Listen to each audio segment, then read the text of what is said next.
buenas noches, sean bienvenidos y bienvenidas a su serie radiofónica Miradas Críticas, la situación en México.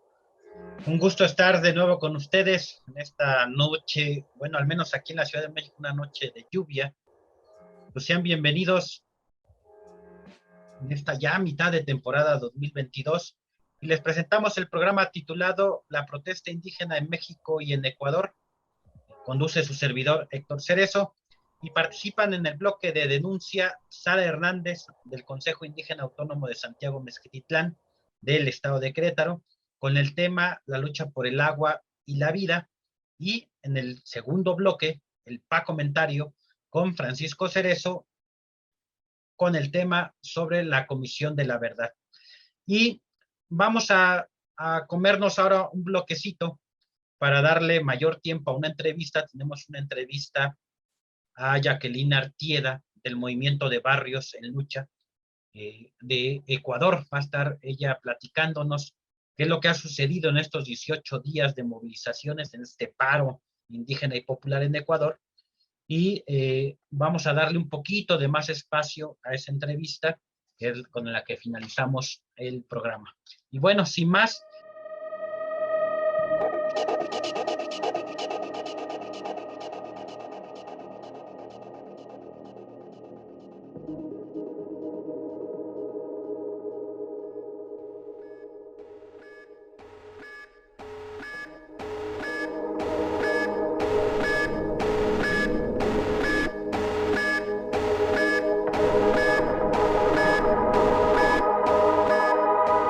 pues muy buenas noches, Sara.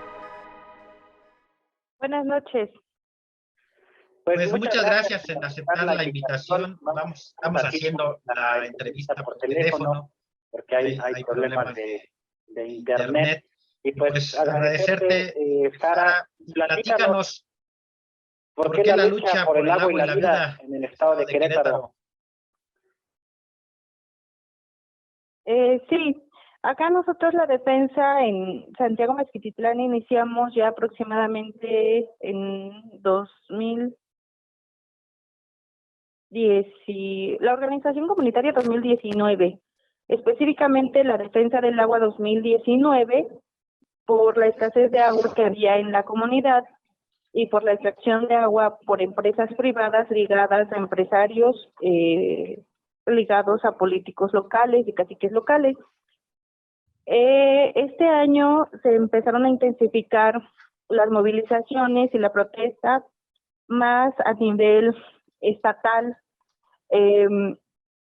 Ya habíamos como denunciado una serie de leyes que van en contra de los derechos humanos y en contra de la sociedad, y sobre todo las sociedades más vulnerables del Estado. En el mes de mayo se aprueba en el Congreso la ley de aguas, que privatiza los servicios de agua en el Estado de Querétaro, y que aparte es discriminatoria porque va enfocada pues precisamente a entregarle el servicio de aguas a empresas en su mayoría inmobiliarias. Acá decimos que pues los megaproyectos están enfocados a despojar los recursos naturales, el agua y también el territorio, pues dando un impacto ecológico negativo. Bueno, le comentaba que en mayo aprobaron la ley de aguas. El 21 de mayo nosotros convocamos a la comunidad de Santiago Mezquititlán, visto la urgencia y la invisibilización de las consecuencias de esta ley, que despoja no solo el agua, sino también tiene un enfoque de despojo territorial, favoreciendo a grandes inmobiliarias de caciques, pues sobre todo el estado de Querétaro, que tienen que ver con familias pues millonarias de acá. Mencionan a los Torres Landas en un estudio que hicieron estudiosos de la Universidad Autónoma de Querétaro, y por ejemplo colonias que tienen sus propios pozos y que son los operadores privados aquí en Querétaro, y que con esta ley pues legalizan lo que antes era ilegal y le entregan pues ya esas aguas ya legalmente, pero que además nosotros vemos que pues la intención es la intensificación de la sobreexplotación de esos mantos acuíferos con fines pues más de mercadotecnia, y que por supuesto afecta a la sociedad en general y que además discrimina porque no está enfocada a las sociedades vulnerables, sino a las personas de mayor poder adquisitivo y sobre todo empresarios.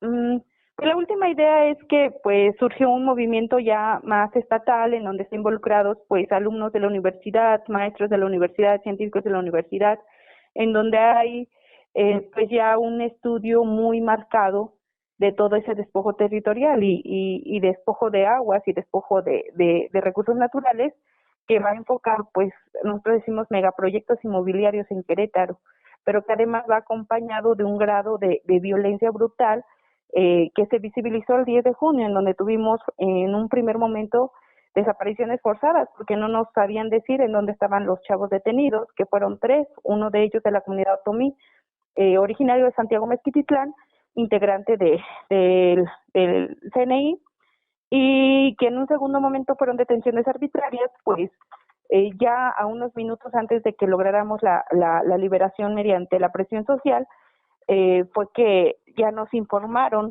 que efectivamente estaba en la fiscalía, ya no me acuerdo qué número, pero en la fiscalía, y que ya fue cuando ya los liberaron.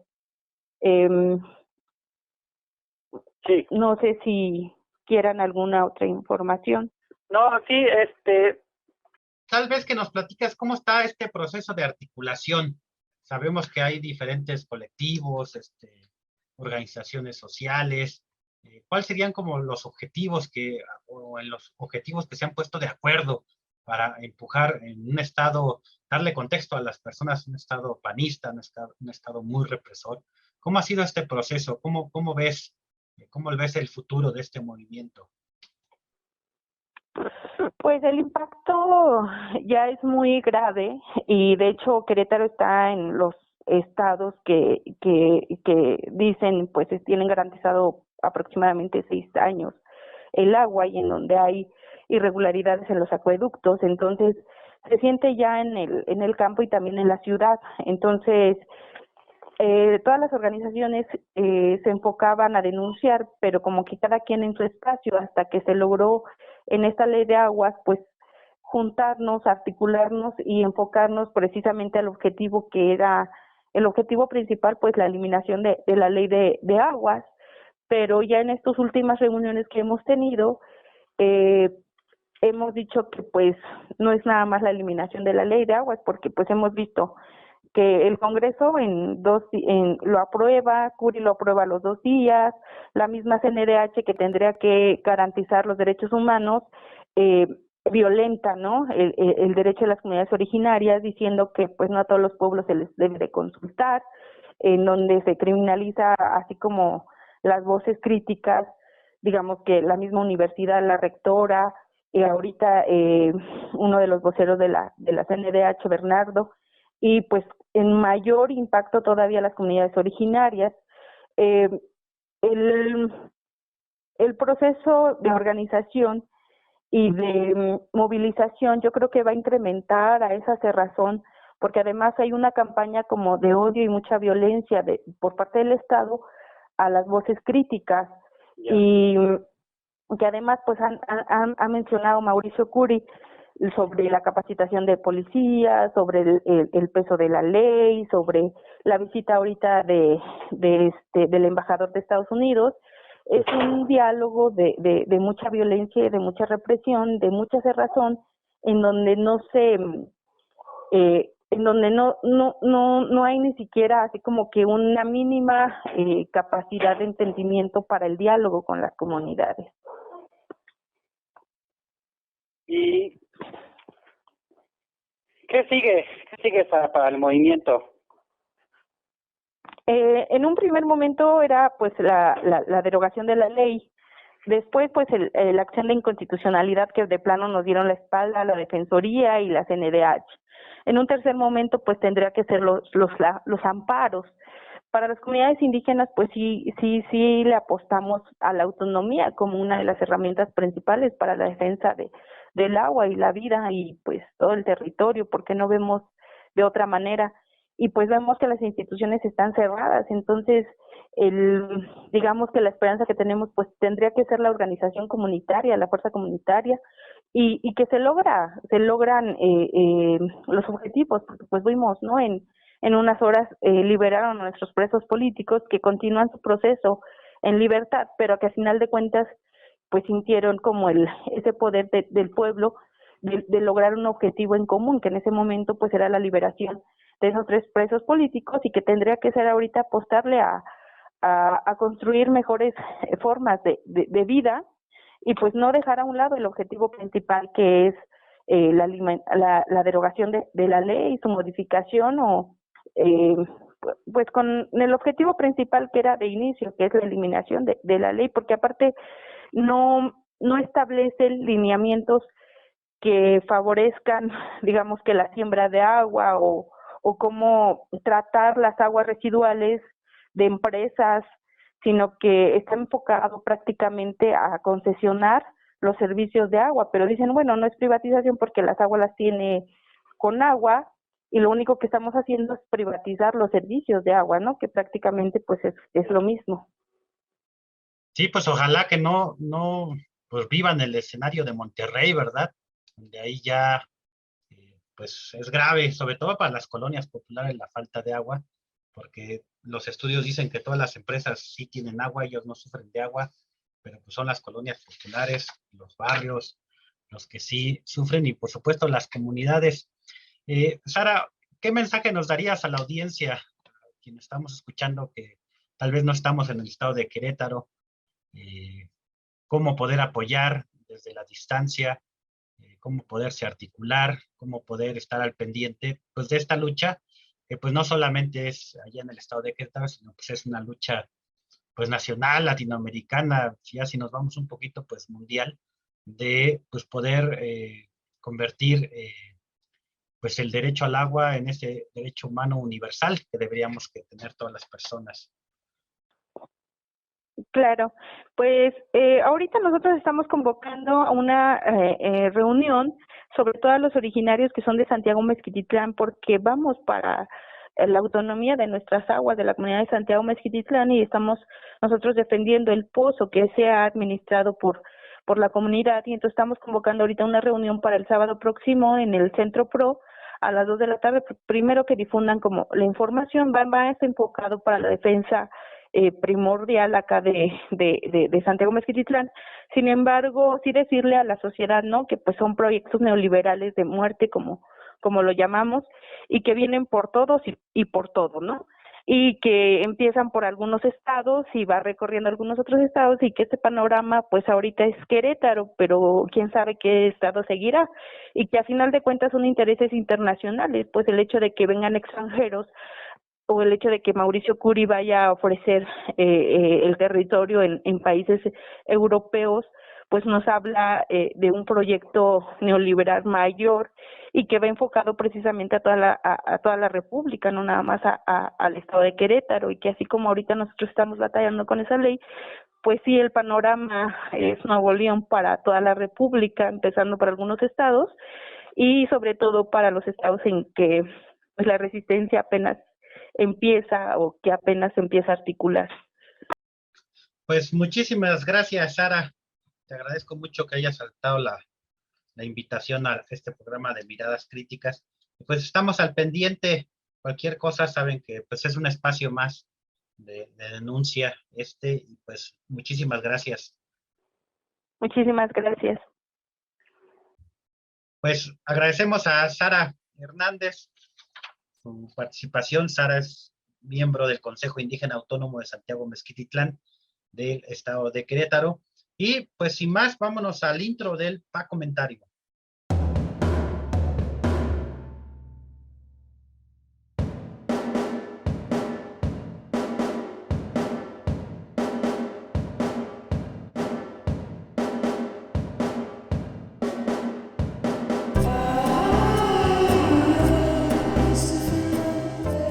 Muchas gracias, Héctor. Pues hoy vamos a hablar sobre la Comisión de la Verdad. El miércoles 22 de junio de este año, dentro de las instalaciones del Campo Militar número 1, se realizó la ceremonia de apertura de archivos militares a la Comisión de la Verdad y Esclarecimiento Histórico y el impulso a la justicia de los hechos ocurridos entre 1965 y 1990. Pero más que eso, lo que se decidió ahí fue la política de Estado sobre los hechos de la guerra sucia. Es decir, lo que vimos fue la declaración política de punto final y obediencia debida por parte del Estado, tratando de muy mala manera de excusar al ejército, que solo obedeció órdenes de civiles, de su responsabilidad en las graves violaciones a los derechos humanos que cometieron en contra de los grupos insurgentes, movimiento social y cualquier ciudadano que se atravesara en su camino. Al parecer estuvieron presentes puros funcionarios de Estado lavándole la cara a las Fuerzas Armadas, ya que incluso los testimonios de las víctimas fueron discursos inocuos, una repetición de lo que los militares ya saben, nada nuevo, ninguna exigencia, al contrario, agradecimientos por algo que se sabe no terminará en justicia para las víctimas. Muy lejos quedaron los discursos y menciones al origen y permanencia de la pobreza y la injusticia en México que dieron pie al movimiento armado socialista, como si las violaciones a los derechos humanos fueran un asunto personal y no un asunto social, como lo debe ser la exigencia de justicia, verdad, memoria y reparación integral ante las graves violaciones a los derechos humanos cometidos por las Fuerzas Armadas durante el periodo de la Guerra Sucia. Esta ceremonia no fue más que la declaración de que habrá más papeles que leer, pero no un proceso de justicia que debiera ser iniciado con las primeras informaciones que dan cuenta de violaciones a los derechos humanos. Al final creemos que solo se tendrá un nuevo documento que narre una verdad mutilada, la denegación de la justicia, que obnubile la memoria y que no repare integralmente a la sociedad por el daño hecho.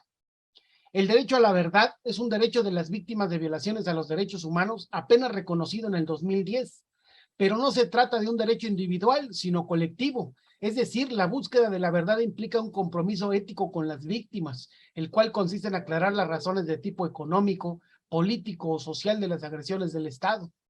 Descubrir o evidenciar la lógica represiva que las produjo, quienes favorecieron y encubrieron los crímenes, descubrir su sistematicidad, la identidad, los móviles y los contextos de los crímenes y sus ejecutores. No solo se debe saber quiénes fueron los responsables, sino también quiénes se beneficiaron de dichas violaciones a los derechos humanos. La verdad también contiene la identidad, proyectos de vida, sueños, compromisos de lucha y responsabilidades en la construcción de un México mejor, de las víctimas de violaciones a derechos humanos cometidas por cuerpos policíacos y militares. Estamos hablando de una parte del pueblo mexicano que intentó, durante el periodo de la Guerra Sucia, determinar el futuro de la nación, un futuro donde no existiera la explotación capitalista, donde no hubiera pobres y ricos. Esta memoria, derecho humano reconocido en el 2006, es una memoria social y que además debe ser socializada. Es la garantía de que el terror de Estado no se repita y es el mecanismo ideal para conservar y también para reconstruir la historia de la lucha del pueblo mexicano y reconstruir la historia de la represión desatada por el Estado en su contra. Por otro lado, el derecho a la justicia, reconocido en el 2005, obliga al Estado a hacer todo lo posible por descubrir la verdad histórica de la represión con investigaciones serias, independientes e imparciales. Investigaciones que deben culminar en el enjuiciamiento de los responsables materiales, Fuerzas Armadas y Policíacas, y de los autores intelectuales, civiles que les ordenaron dichos actos violatorios de los derechos humanos. No se trata, como lo dijo el presidente, de que las Fuerzas Armadas solo obedecieron a civiles malos y por eso hicieron cosas malas, sin responsabilidad actual. Así sean un pueblo uniformado, que ya no lo son, tienen responsabilidad en las graves violaciones a los derechos humanos y deben ser enjuiciados y sancionados de manera efectiva y proporcional a la gravedad de los delitos cometidos. No hablemos ya del derecho humano a la reparación integral, el cual inicia con una valoración de qué se dañó, en qué magnitud y cómo pueden ser recuperados, además de intentar superar las causas de las violaciones a los derechos humanos. Es una acción social permanente que se dirige a transformar a largo plazo las condiciones socioeconómicas que han dado lugar a la victimización de diversos sectores de la población. Es decir, supone la democratización de la sociedad y de sus instituciones, y esto incluye a las Fuerzas Armadas, cosa que ni por accidente se ha mencionado en todo el proceso de esta Comisión de la Verdad. Ni qué decir de las garantías de no repetición, las cuales nos dice que deben ser desmontadas todas las estructuras que hicieron posible la comisión de las graves violaciones a los derechos humanos. Solo el respeto de estos derechos humanos de las víctimas es la garantía de la reconciliación, De otra manera, reconciliación significa impunidad, no castigo a los responsables materiales e intelectuales y sobre todo a los beneficiarios económicos, políticos y sociales de la guerra sucia. Asimismo, desmontar las estructuras que hicieron posible las violaciones a los derechos humanos es desmantelar los actuales grupos paramilitares que repiten las graves violaciones a los derechos humanos. Asimismo, respetar los derechos de las víctimas implicaría extender la Comisión de la Verdad hasta el 1 de diciembre del 2018, ya que los viejos violadores de derechos humanos son los mismos que generalizaron la desaparición forzada y la ejecución extrajudicial durante la mal llamada guerra contra el narco y son los que actualmente están en funciones. No queda de otra. Debemos seguir exigiendo una Comisión de la Verdad que realmente garantice los derechos humanos de las víctimas, empujando por democratizar al país y denunciando la complicidad entre el viejo régimen y el actual. Muchas gracias, Héctor. Al contrario, Francisco, muchísimas gracias. Pues ahí está el comentario. Pueden poner qué calificación le dan a este comentario. Y pues ya está nuestra invitada desde Ecuador, pero vámonos primero a primer corte con la producción de Jusco Radio y regresamos. Recuérdenos escribir desde dónde nos están escuchando o nos están viendo y volvemos en breve.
A Jusco Radio, construyendo conciencia.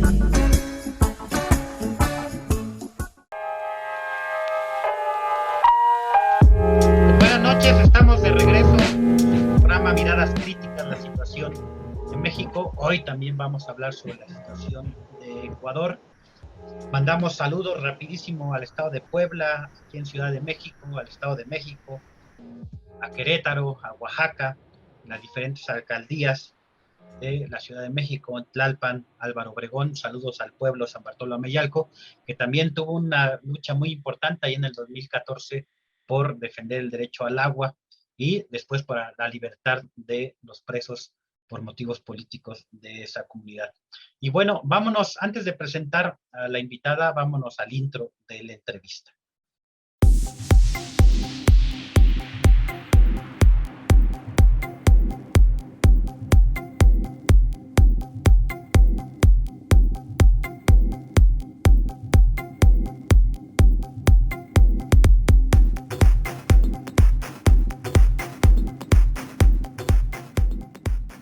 Pues ahora sí, muy buenas noches, Jacqueline Artieda. Gracias por aceptar la invitación. Muchas gracias, buenas noches a Jusco Radio y al Comité Cerezo de México y también a nuestros hermanos y hermanas que están escuchando, que están mirando tu programa. Muy contenta y feliz de aceptar la invitación. No, pues al contrario, para nosotros un gusto, también un honor tenerte, sobre todo porque pareciera con las redes que la información fluye muchísimo, pero no siempre es así. Y desde México estamos viendo, pues prácticamente desde hace casi un mes, noticias sobre lo que está aconteciendo en Ecuador, pero no habríamos tenido la oportunidad de tener con nosotros a una persona que está directamente siendo parte, participando en esta movilización indígena popular. Y sí quisiéramos que nos platicaras a la audiencia de México, sobre todo, por qué inicia, cuándo inicia este estallido, diríamos, o cómo lo nombrarías, porque no es una lucha que nace aislada y de generación espontánea, hay todo un proceso, pero sí que viene públicamente a hablar sobre el paro, ¿no? Le llaman el paro que dura 19 días, si mal no me equivoco, en el estado en el país de Ecuador. Platícanos, Jacqueline. Bueno, primero saludarles de parte del movimiento Barrios en Lucha. Yo soy también una activista que está junto a otras organizaciones, particularmente el movimiento indígena, tratando de restituir, ¿no?, el tejido social que las políticas neoliberales también han tratado de golpear. Entonces, estamos desde el esfuerzo de la urbanidad, desde los barrios, desde los sectores populares también, apoyando la lucha y no apoyando, es una lucha propia nuestra, ¿no? Porque se ha intentado manejar en el discurso que la movilización únicamente es de los sectores indígenas aquí en el Ecuador, y si hay una conducción evidentemente del movimiento indígena, de la CONAIE, que es la organización más importante y más grande aquí en el Ecuador. Sin embargo, esta lucha es tan propia de los sectores urbanos, puesto que la carestía de la vida se ha llegado a sentir a los niveles, yo diría, más altos. Por lo tanto, esta es una lucha de la ruralidad, pero también de los moradores de los barrios, de los habitantes y las habitantes de la ciudad. Yo creo, ya en referencia a tu pregunta, esta combinación de rebelión popular, ¿no?, porque tiene un contenido espontáneo, pero también una conducción denominada paro, que significa efectivamente cortar vías o cortar rutas de transporte en los territorios, en algunas provincias de nuestro país, pero por otro lado también mantener la movilización, es decir, es una rebelión que está conducida en buena parte por el movimiento indígena a través de lo que denominamos paro, es decir, el cierre de carreteras, pero por el otro lado de la movilización también en los sectores urbanos. ¿Qué significa eso? Que previo a la llegada de los compañeros, el paro se decretó el 13 de junio, ¿no? Previa a la llegada de los compañeros del sector indígena a la ciudad de Quito, lo que tuvimos aquí es una manifestación bien importante, cuadras de cuadras, convocadas sobre todo por estudiantes universitarios y también por moradores de los barrios, que permitieron efectivamente una antesala a la llegada de los compañeros a través de la movilización, con las mismas exigencias o los 10 puntos que la CONAIE estaba pues exigiendo y demandando al gobierno ecuatoriano, ¿no? Entre algunas podemos nombrar la necesidad de empleo en el Ecuador. Solo 7 de cada 10 tienen empleo pleno, ¿no? Perdón, 3 de cada 10 tienen empleo pleno, para corregir ese dato. Estaban exigiendo educación, estamos exigiendo educación gratuita y de calidad, estamos exigiendo salud pública de calidad, gratuita. La gente no logra acceder a los hospitales dentro de la lógica de la política neoliberal que este y otros gobiernos han impulsado. Está precisamente aplicar los planes de desatención a lo público, entre ellos la educación, sectores estratégicos como la educación y la salud, y también la privatización de algunas empresas públicas. Entonces, te hablaba de la salud, de educación, la necesidad de empleo, está el tema del extractivismo y el respeto a la frontera petrolera, minera, es decir, que no se sobrepase a zonas o sitios protegidos y que al menos se aplique lo que la Constitución dice. Esto significa una consulta libre, previa e informada por parte de la población, que es lo que el gobierno no ha estado haciendo. Es más bien a través de algunos decretos, el decreto 95 y el decreto 151 ha expandido la frontera minera y la frontera petrolera. Sumado a eso el precio de los combustibles, que ya el precio de los combustibles es una cosa que en cadena va encareciendo el nivel de vida de la gente, sobre todo de los pequeños productores que han sido como los más afectados. Entonces, te decía, hay esta combinación de paro y movilización, es una rebelión que tiene una conducción en parte, pero que también es espontánea en los sectores urbanos y que tiene muy clara unas demandas nacionales, que no son demandas solamente del sector indígena, sino también de los sectores populares más empobrecidos en las ciudades de nuestro país. Sí, vamos a regresar más con las demandas más adelante. Ahorita, ¿cómo caracterizar al gobierno de Guillermo Lasso, ¿no? Es su primer año de gobierno. Ya nos decías como que metió el acelerador en la profundización del neoliberalismo. ¿Qué otras características tiene este gobierno? Guillermo Lasso viene de los sectores bancarios de aquí del Ecuador, es dueño de un banco, del Banco de Guayaquil, aunque digamos tiene una especie de testaferros que administran el Banco de Guayaquil. Viene por lo tanto de una élite empresarial, digamos la élite que es menos productiva en el país, ¿no es cierto? Es una élite especulativa. Entonces proviene de un partido político que no tiene mayor experiencia en vínculos políticos y que su estrategia más bien ha sido efectivamente asegurar el aparato represivo del Estado y a través de ese aseguramiento del aparato represivo.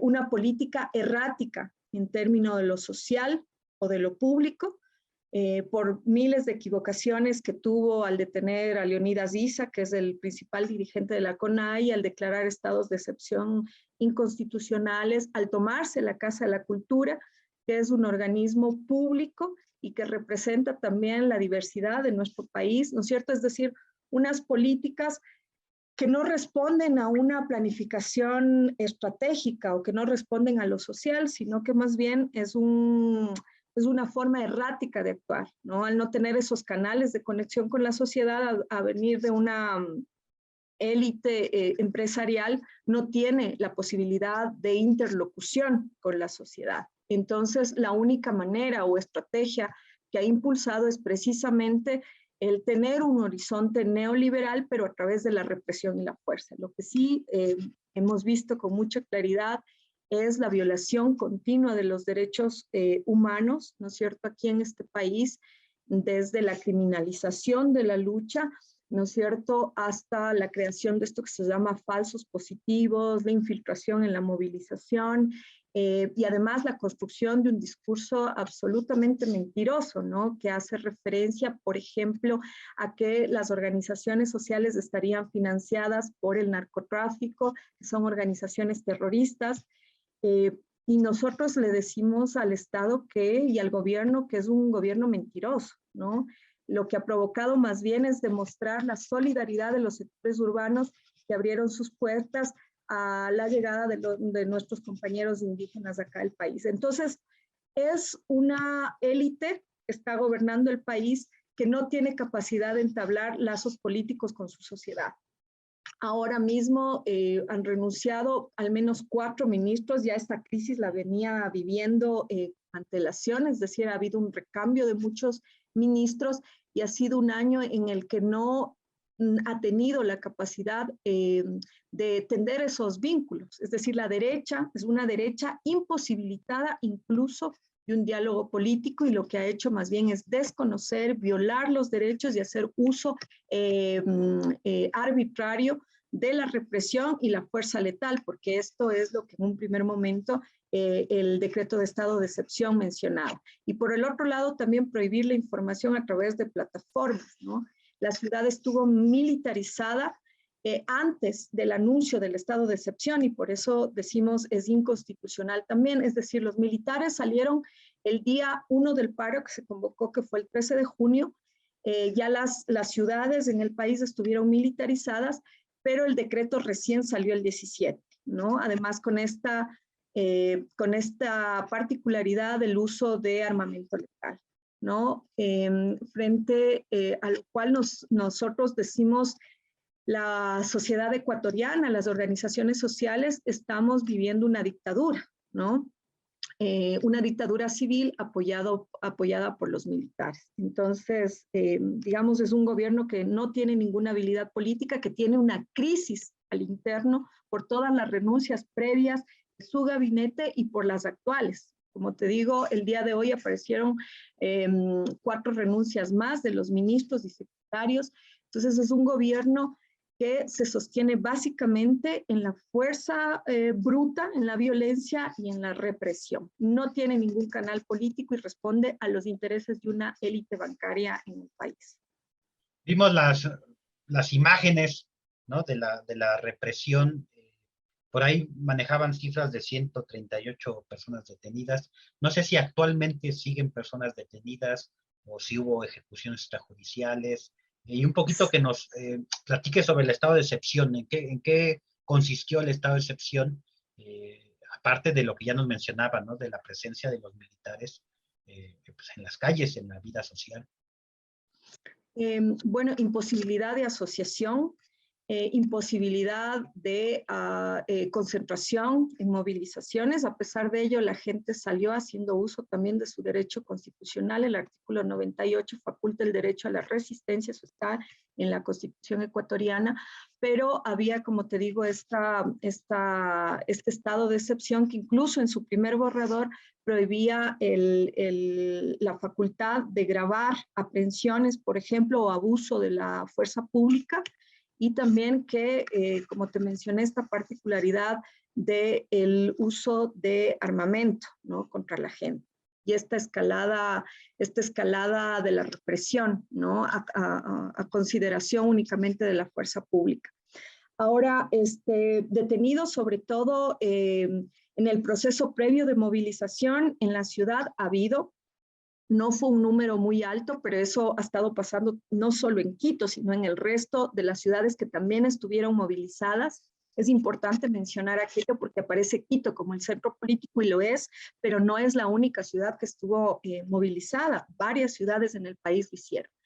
A partir de allí, digamos, la escalada esta de violencia del Estado contra las manifestaciones fue incrementando, y el día que invadieron la Casa de la Cultura ilegalmente, porque, digamos, el abuso consistió en que había una llamada anónima y que facultaba a que la policía ingrese a esta institución pública denominada Casa de las Culturas aquí en nuestro país. Es la institución icónica que trabaja con el arte y las culturas de nuestros pueblos, y fue invadida a pretexto de esta llamada, ¿no?, que no se comprueba si es real o falsa, y ingresan a la Casa de la Cultura, no encuentran nada en la Casa de la Cultura porque es un sitio que tradicionalmente ha alojado a los manifestantes, y en la noche de ese mismo día, me parece 19 de junio, vuelven a ingresar a la fuerza y convierten la Casa de la Cultura en una especie de cuartel de operaciones de las fuerzas públicas, tanto militares como policías. Y el día viernes, digamos, de la siguiente semana, una vez que la fuerza de la manifestación logra otra vez ocupar la Casa de la Cultura, hay una crecida de la represión y ahí hay detenidos, ¿no? De este viernes que te estoy hablando, pues, después de este proceso de invasión de las fuerzas públicas, hay una crecida de la represión y hay detenidos. Nosotros sabemos de los registros que tenemos hasta ahora que todavía continúan compañeros y compañeras detenidas aquí en la ciudad de Quito y también en otras ciudades del país.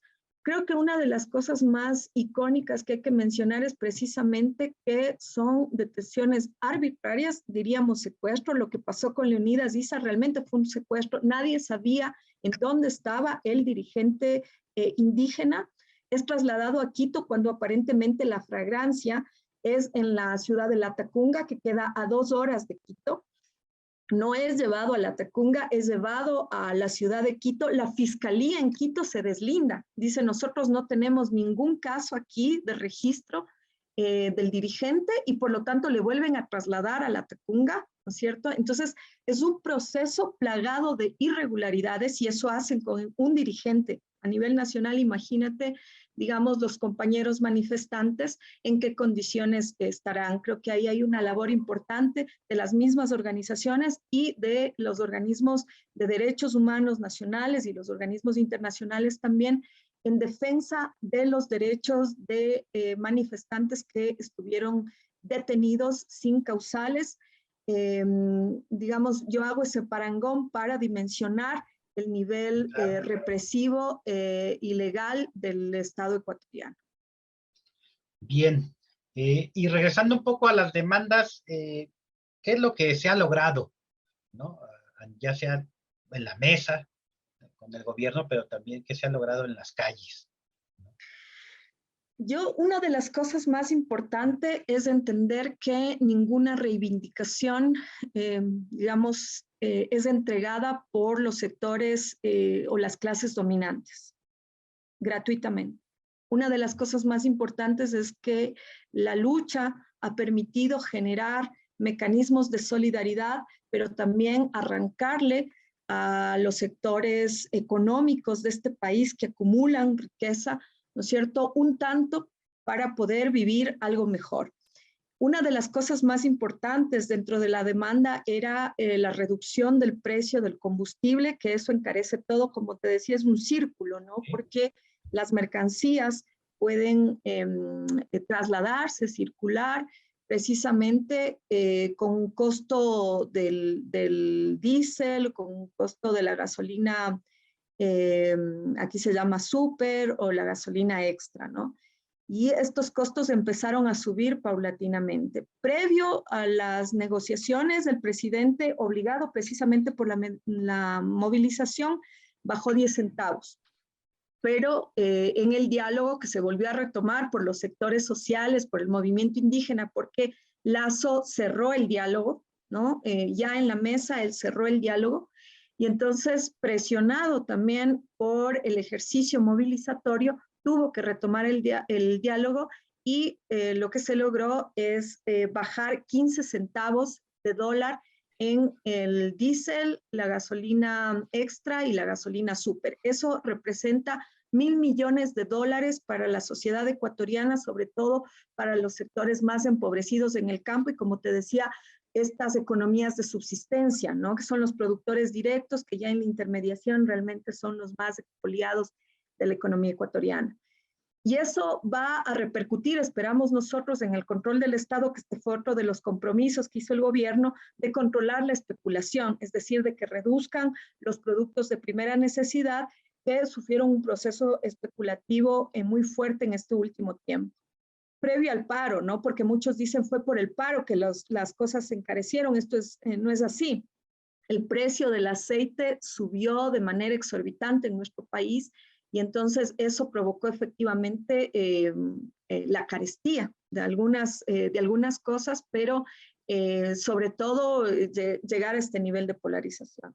Otra de las cosas que me parece importante que el movimiento indígena junto con los sectores populares obtienen es la derogatoria de estos decretos, el 91 y el 95 y el 151 que te había dicho respecto a la frontera minera y petrolera. Esto es fundamental, ¿no? Esto no aparece mucho en el discurso público, pero para nosotros es importante, porque uno de los planes de las políticas neoliberales del gobierno de Lasso es precisamente la avanzada agresiva en territorios y en zonas protegidas, en zonas naturales protegidas. ¿Eso qué implica? No solo que destruyes el ecosistema, sino también despojas del espacio de vida a poblaciones enteras.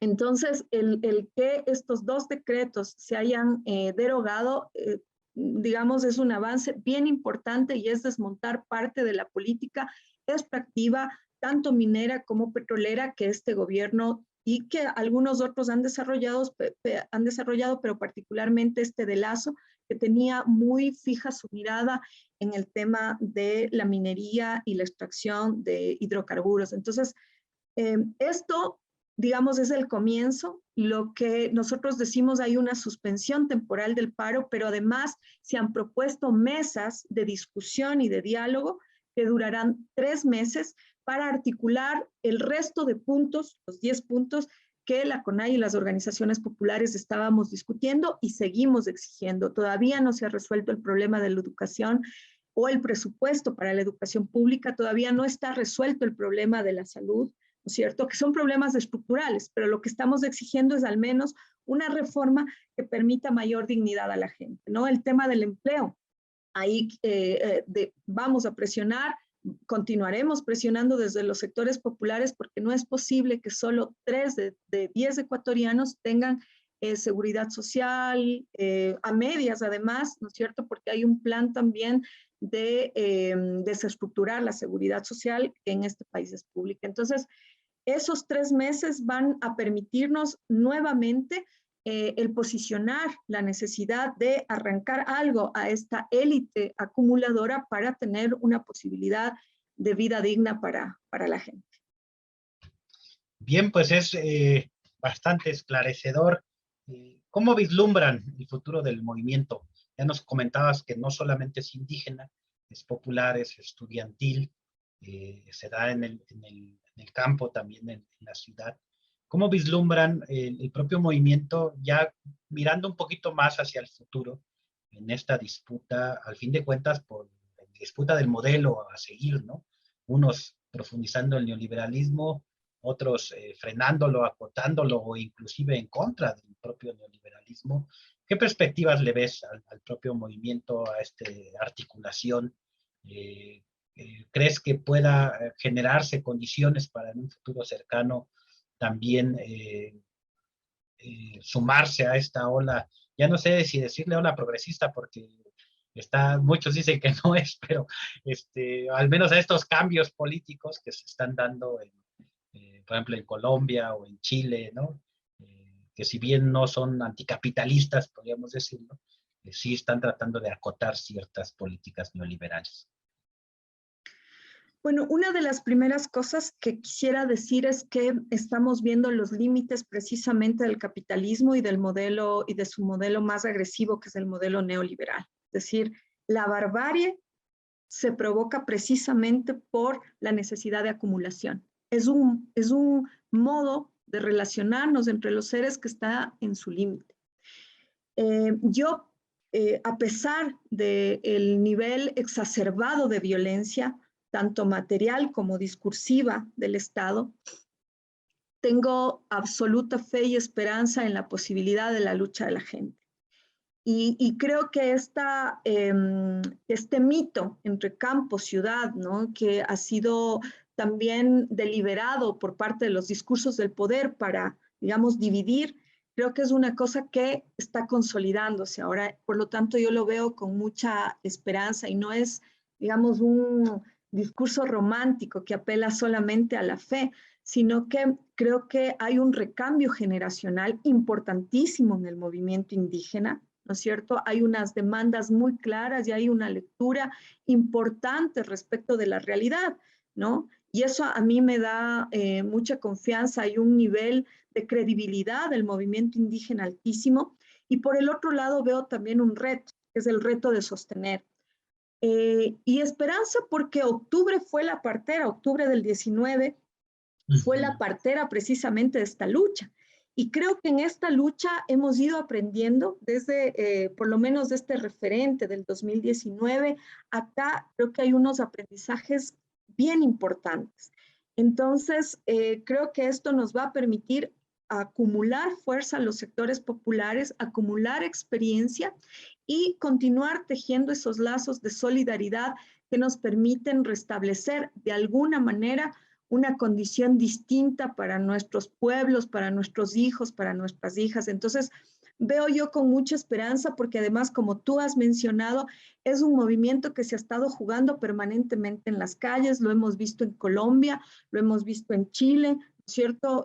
Quizá ahí los movimientos deriven en algún momento por la vía constitucional o no, pero creo que es importante reconocer que todos esos tejidos sociales que se han ido armando tienen que ver precisamente con esta puesta en juego, ¿no? De las sociedades y de los sectores organizados y también no organizados. Creo que ese es otro de los aprendizajes, es decir, cuando la gente da cuenta de lo importante de la organización, esto genera otros escenarios y otros repertorios de acción, ¿no? Que le van golpeando al gobierno, ¿no? Que van haciendo mella y esto creo que profundiza las enseñanzas, las redes de solidaridad, además de entender que no estamos en la América solos.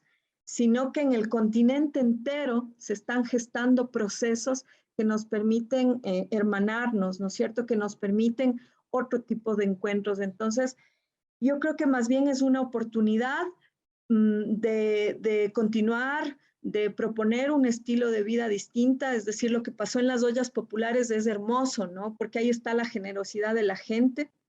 Ahí, esto te permite un modelo de autogestión, finalmente, es un modelo propio de vivir las condiciones de otra manera y de decirles a los gobernantes que nosotros tenemos absoluta capacidad de decidir cómo queremos vivir, pero con un modelo criminal, con un modo de producción que realmente esté en el límite de la barbarie, no podemos continuar. Lo que necesitamos efectivamente es cambiar estas relaciones para enseñarles a estos gobernantes que no responden a intereses colectivos, sino a intereses particulares, a intereses de su propia clase, que tenemos la posibilidad de interlocutar como sujetos políticos. Creo que otra de las enseñanzas, y un poco ya para finalizar esta pregunta que me hacías, es que no podemos continuar con la matriz racista con la que estos estados nacionales crecieron o nacieron, ¿no? El Ecuador es un país, así como México, así como Colombia, diverso, plurinacional, intercultural, y tenemos que desarraigarnos de esa matriz blanqueada, ¿no?, que pretende a través del racismo, la xenofobia, por ejemplo, destruir los lazos nuestros, ¿no?, de esta clase popular, solidaria. Así que creo que son aprendizajes y creo que en este camino podemos perseverar, ¿no?, juntarnos, perseverar y armar estas redes de solidaridad que tienen que traspasar fronteras. Pues muchas gracias, Jacqueline.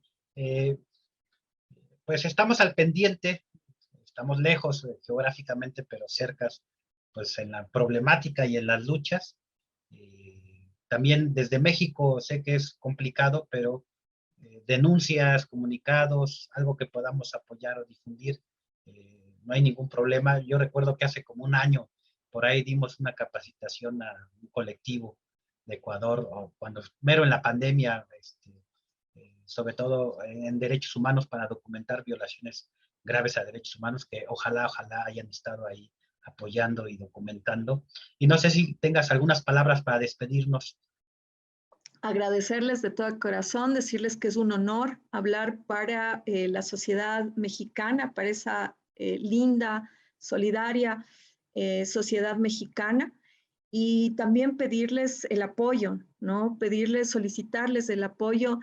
Sobre todo, yo creo que hay dos puntos importantes que hay que rebatirles a los gobiernos ahora. Primero, que nuestra lucha es una lucha honesta que deviene de los sectores populares, que no está vinculada con el narcotráfico, como sí algunos gobiernos lo están. Y segundo, evitar la criminalización de la lucha social. Muchos dirigentes y dirigentas sociales están siendo judicializados, perseguidos y criminalizados simplemente porque hay un proyecto de vida distinta. Y creo que en eso los medios de comunicación y los distintos países nos podemos dar una mano para posicionar, ¿no?, nuestros propios discursos y un poco contarle la realidad a la gente, esa que en los medios corporativos no aparece. Pues muchísimas gracias, muy buenas noches, un saludo a todo el pueblo de Ecuador, ese pueblo que está luchando, y nosotros decimos aquí que pues es el derecho, están ejerciendo el derecho a la protesta social, que también es un derecho humano, el derecho a protestar, y pues nos sumamos a esa exigencia de no criminalización, no judicialización y de estigmatización, ¿no? Porque tú bien lo dijiste, ¿no? El narcotráfico está en el gobierno, la represión está en el gobierno, y también esas políticas de muerte provienen también del gobierno. Pues muchísimas gracias, Jacqueline.